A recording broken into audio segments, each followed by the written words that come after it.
today. Y'all, I think I got like a little coat or something because my nose, my throat, I've been sneezing. I just been I'm bad. So as you see my title, I'll be showing you guys how I wash my hair.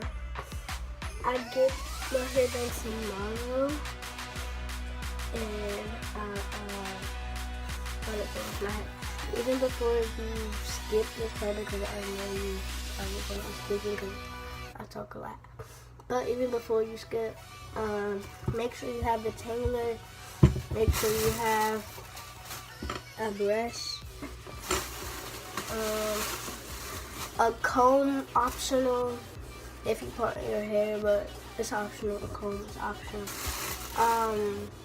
Shampoo, conditioner, and that's it. And grease is also optional too. The brand I use is Kids Originals. That's the brand I use if you wanted to know in this video. And if you wonder why I'm in my kitchen, is because it's for you guys, for a better view of me.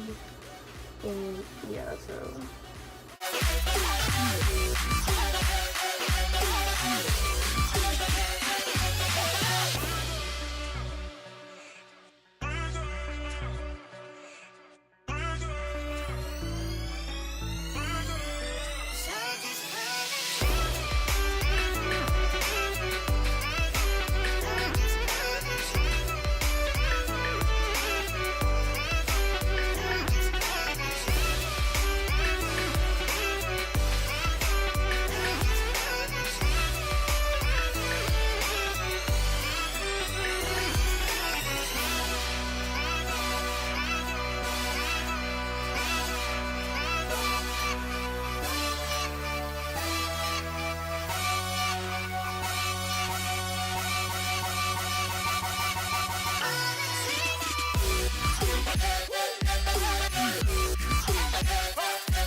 Hope you enjoyed this video, guys. Please remember to comment, share, subscribe, and like, and give this video a humongous thumbs up. If you want more videos, please like, and see you next video. Peace.